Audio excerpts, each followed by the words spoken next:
Assalamualaikum warahmatullahi wabarakatuh. Perkenalkan, nama saya Siti Fatimah, MTM 1912 Jadi, sini pada mata kuliah Sejarah Pemikiran Modern dalam Islam oleh Bapak Mira Abnanda MPD mengenai tugas validasi buku, saya menerima tema mengenai Nabi atau Rasul. Nah, jadi validasi bukunya saya memvalidasi buku Sirah Nabawiyah atau Ar-Rahiqul Maktum. Itu karya Syekh Syafiur Rahman Al-Mubarakfuri. Sedikit cerita, sebelumnya saya memilih dengan judul yang sama tapi oleh Dr.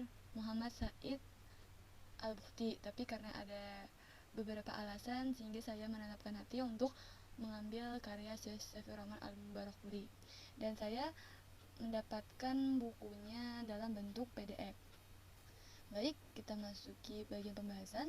Sebelum kita masuki lebih jauh pada bagian A, alangkah lebih baiknya kita mengenal sedikit identitas dari buku ini. Bisa dilihat di dalam makalah ada terdapat cover dari buku ini dengan jelas. Kemudian kita sedikit membedah mengenai identitas buku ini, yaitu judulnya Sirah Nabawiyah. Penulisnya itu Syekh Syafiur Rahman Al-Mubarakfuri. Judul asli dari buku ini Hikul Mahtum, dan penerjemahnya adalah Katu Suhardi. Nah, jadi buku ini bukan asli dari atau berbahasa Indonesia atau dari hasil karya dari orang Indonesia. Dan ISBN dari buku ini 978-999-592-0953. Penerbitnya itu Pustaka Al-Kausar Jakarta. Halamannya untuk bacaannya ada 600 halaman. Awalannya ada 32 halaman yang mencakup dari lembar koper, kata pengantar, sambutan, daftar isi, dan lain yang sejenis. Jadi kita masuk lagi pada ukurannya ada 14,5 kali 25,5 cm, lumayan besar ya, sedang lah bukunya. Kemudian cetakan pertamanya itu dicetak pada tahun 1997 pada bulan Agustus, sedangkan buku yang saya validasi ini yaitu adalah cetakan ke-37 pada bulan Agustus 2012, itu tahun terbitnya. Jadi sekitar 10 tahun ya sudah buku itu diterbitkan. Kita masuki bagian sinopsisnya, yaitu buku setabat 600 halaman ini merupakan juara pertama dalam lomba penulisan sejarah Islam Rafizah Al-Alam Al-Islami di Pakistan. Buku berisikan sejarah perjalanan sejak sebelum lahirnya Nabi Muhammad hingga beliau wafat, kemudian ditulis oleh para sahabatnya. Itu berjudul asli Ar-Rahiqul Maktum, Bastum fi Sirah An-Nabawiyah ala sahahibiha ad-dalis salawati wassalam, yang merupakan karya tokoh Islam dari negeri India, tepatnya dari daerah Al-Mubarakfuri, yaitu Syekh Syafiur Rahman Al-Mubarakfuri. Jadi buku yang berjudul Al-Hikmatum ini, atau yang bermakna nektar yang tersimpan rapi, itu diterbitkan oleh Pustaka Al-Kausar. Jadi perjalanan hidup Rasulullah itu adalah lautan yang luas, membentang dengan kebeningan airnya yang kebiruan. Di sana tersimpan pesona alam dan abadi, tiada mata yang bosan memandang, tiada hati yang jemu menikmati, tiada berhenti orang yang menyelami, karena sosok beliau adalah pesona sepanjang masa. Dicintai bahkan. Jadi masuk ke bagian A-nya tentang validasi buku itu. Jadi ada beberapa tanggapan, komentar, review maupun dan sebagainya, baik dari yang berasal dari Indonesia atau dalam negeri maupun luar negeri, baik yang dari kalangan tokoh maupun mahasiswa. Jadi yang pertama itu tentu tidak asing lagi, yaitu Ustadz Profesor Haji Abdus Somad Batubara FID SAPHB, atau biasa dipanggil UAS. Jadi kata beliau dalam tausiah beliau, yaitu Syekh Syafiur Rahman Al-Mubarakfuri itu sudah menyusun indah 5 hari sebelum mati, 4 hari sebelum meninggal, 3 hari, 2 hari paginya, maka tengok susunan dia indah betul. Jadi beliau mengatakan bahwa buku ini susunannya sangat indah gitu, sudah disusun rapi, susun sangat indah, bagaimana kelahiran, bagaimana wafat, perjalanan Nabi semasa hidup. Kemudian dari yang kedua, Ustadz Dr. Zakir Naik ini kalau tidak salah Bilal itu dari India juga, beliau seorang pendakwah juga. Nah, jadi ini terjemahan dari apa yang diucapkan beliau, yaitu jika engkau ingin mengetahui Nabi Muhammad lebih detail, bacalah buku Sirah An-Nabawiyah yang telah diterjemahkan dalam berbagai bahasa termasuk bahasa Inggris. Saya tidak tahu apakah sudah diterjemahkan ke dalam bahasa Indonesia, yakni Ar-Rahiqul Mahtum yang ditulis oleh Syekh Syafiur Rahman Al-Mubarakfuri. Jadi buku ini telah diterjemahkan ke berbagai bahasa termasuk Indonesia, sehingga saya dapat memvalidasi buku ini. Dan buku ini buku yang bisa dibilang detail mengenai bagaimana perjalanan Rasulullah. Kemudian yang ketiga ada Ustadz dari tanah air lagi, yaitu Ustadz Dr. Firanda Andirji LCMA. Kata beliau ada buku yang bagus yang standar buat kita, yaitu Rahikul Mahtum karangan Syafiur Rahman Al-Mubarakfuri, seorang ulama dari India. Itu sudah diterjemahkan sejak saya masih kuliah dan sudah dapat terjemahan buku tersebut. Tentu sekarang masih ada, itu buku minimal kita punya buku itu. Jadi minimal banget nih kita tentang perjalanan Nabi, tentang sejarah Nabi, punya buku satu ini, karena buku ini yang dianggap paling lengkap, dan buku ini juga termasuk buku yang bestseller, dan tadi sudah dijelaskan bahwa buku ini pemenang lomba di Pakistan gitu. Kemudian lanjut ke yang keempat, yaitu Muhammad bin Ali Harakah, yaitu Sekjen Al-Alam Islami. Nah, ini yang penyelenggara lomba itu, kata beliau di dalam bukunya itu ada sambutan beliau ya. Jadi buku yang telah mampu mengungkap perjalanan hidup Rasulullah sekaligus sejarah perkembangan agama Islam yang diwahyukan Allah kepada Nabi. Buku Sirah Nabawi ini mencoba menyajikan pesona-pesona itu sebagai buku yang berhasil meraih juara satu dalam lomba karya tulis tentang sirah beliau, yaitu Rasulullah, yang diprakarsai Rabita Al-Alam Al-Islami. Tidak terlalu mengherankan jika ia juga memiliki pesona tersendiri untuk dibaca dan dinikmati. Jadi punya pesonanya sendiri nih, istimewa nih bukunya untuk dibaca dan dinikmati, jadi bukan hanya sekedar dibaca saja. Kemudian ada dari mahasiswa dari Lampung, UIN Lampung, yang mengangkat buku ini sebagai penelitiannya. Jadi melalui buku Sirah Nabawi ini, pendidikan karakter Rasulullah dapat menjadi bagian dari kurikulum pendidikan nasional, khususnya pendidikan spiritual. Buku tersebut adalah hasil kajian yang mendapat juara satu, dan buku ini juga diyakini paling lengkap dan menyampaikan sejumlah peristiwa yang terlewatkan di buku-buku sirah yang lainnya. Jadi terlengkap, makanya tadi minimal kita punya buku ini gitu. Kemudian yang kedua sama masih dari mahasiswa, yaitu dari Rodia Fitriyah. Jadi seperti buku atau kitab sejarah karya-karya yang di dalamnya memuat kisah-kisah biografi dan kehidupan Nabi.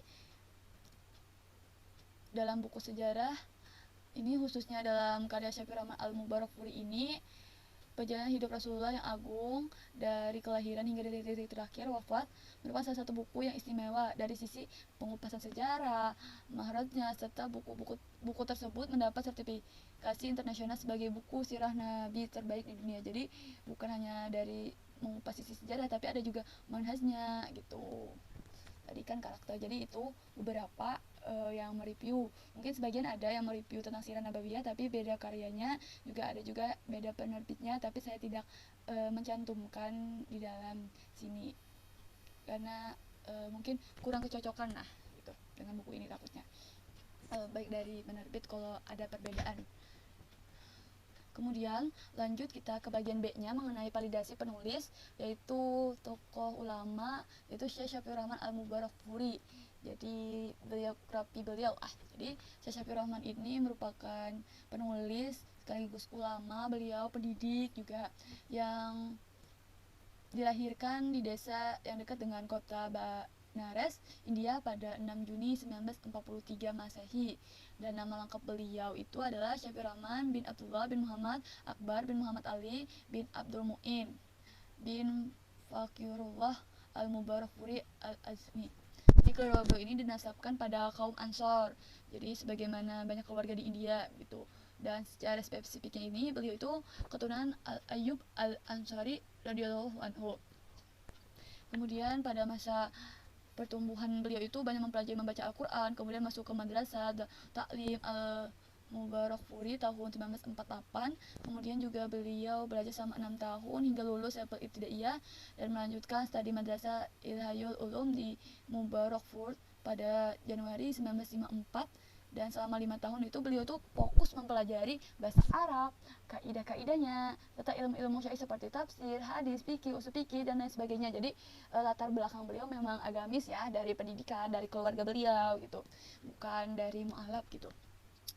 Nah, beliau itu juga mendapat gelar predikat Kamlut atau Mumtaz gitu dari itu. Bahkan sebelum itu beliau sudah berhasil meraih ijazah bergelar mu'alif pada Februari 1959, juga titel alim dan hayhat al-ihtibar li ulum asy-syarqiyah di Allahabad, India pada 1960 Masehi. Jadi sudah terlihat bahwa memang beliau sangat cerdas dan pintar gitu dari pencapaian dalam segi pendidikan beliau ya.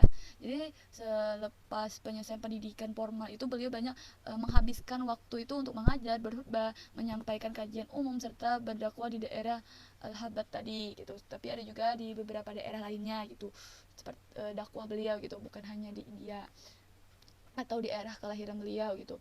Jadi selain dakwah tapi juga pada bidang pendidikan gitu sebagai guru atau pengajar. Kemudian nah ini pada tahun 1976 inilah atau 1369 Hijriah beliau itu mengikuti lomba penulisan Sirah Nabawiyah di Pakistan yang diselenggarakan oleh Rabitah Al-Alam Islami. Nah, disinilah karya beliau itu yang berjudul Ar-Rahib Al-Mahtum atau Sirah Nabawiyah itu berhasil meraih gelar sebagai juara pertama dan diterbitkan sebagai buku penelitian Sirah Nabawiyah atau sejarah Nabi yang terlengkap gitu, menang lomba juara satu. Jadi kalau juara satu pasti yang terbaik lah gitu. Dan selain buku Sirah Nabawiyah ini atau Al-Hikmah Mahtum ini ada karya beliau yang lain. Jadi ada di bidang tafsir, hadis, tafsirah Nabawiyah, dan dakwah. Jadi ada sekitar 30 tapi di makalah ada 15, yaitu tadi Sirah Nabawiyah atau Al-Hikmah Mahtum, kemudian ada Raudah Anwar fi Sirah An-Nabawiyah Al-Muhtar. Ini adalah lebih ringkas daripada Sirah Nabawi yang pertama, yaitu Al-Mahtum tadi. Kemudian ada Syarah Bulughil Maram karya Ibnu Hajar Al-Asqalani, itu sirahnya ya. Kemudian syarahnya, kemudian ada Ketika Bulan Terbelah, Syarah Arba'in Imam An-Nawawi, Sejarah Maka Al-Munawwarah, Sejarah Madinah Al-Munawwarah, dan lain sebagainya, bisa dibaca di makalah ya. Kemudian Syekh Al-Mubarakfuri itu termasuk seorang ulama yang sangat menyadari betapa besarnya bahaya dan tantangan yang dihadapi umat Islam. Jadi kata beliau, menurut beliau penyebab utama segala kehinaan, kelemahan, dan keputusan umat itu sungguhnya karena telah meninggalkan jihad dan bergantung pada dunia nih, cinta pada dunia gitu, terlalu terobsesi pada dunia atau tergila-gila pada dunia, jadi hingga lalai gitu. Kemudian di samping itu juga beliau sangat bersemangat untuk menyatukan kaum muslimin yang bekerja di jalan Allah, jihad di jalan Allah, mengingat mereka itu dari segala bentuk perpecahan dan bahwa persoalan istihadiyah itu tidak seharusnya menyebabkan mereka yang berbeda pendapat kemudian dijeda-jedakan dan dijauhi. Jadi beliau ini sangat rendah hati ya dan toleran lah orangnya gitu, seorang yang cinta ilmu, penuntut ilmu gitu, dan mau berbagi. Buktinya saja beliau berdakwah gitu ke lain-lain gitu. Dan menjelang akhir hayatnya beliau sempat melakukan perjalanan ke India nih, kembali lagi ke kampung halaman, tapi tidak disebutkan di mana, tapi tentunya di India selama beberapa bulan untuk berobat karena beliau itu mengalami sakit yang cukup lama ya, mungkin tidak terlalu parah. Jadi beliau baru kembali ke India beberapa bulan, dan beliau itu meninggal di India di sana pada hari Jumat, Masya Allah, 10 Zulqaidah 1427 Hijriah, atau bertepatan pada tanggal 1 Desember 2006 Miladiah. Jadi sekitar 16 tahun ya beliau meninggal, 16-17. Nah mungkin itu dulu validasi tentang poin A dan poin B, dan poin C dan D nya mungkin akan disampaikan lain waktu mengenai latar belakang atau alasan mengapa beliau menulis buku karya beliau ini dan interpretasi kelebihan dan kekurangan dari buku ini. Tapi semoga nggak ada yang kekurangan dah, karena kan buku bestseller terbaik itu juara satu, tapi tidak luput dengan kesalahan tentunya. Oke, mungkin itu saja dari saya. Salah hilapnya saya mohon maaf, baik yang sengaja maupun tidak salah katanya. Sekian, wallahu muwaffiq ila aqwamit thoriq. Wassalamualaikum warahmatullahi wabarakatuh. Kalau ada pertanyaan bisa ditanyakan.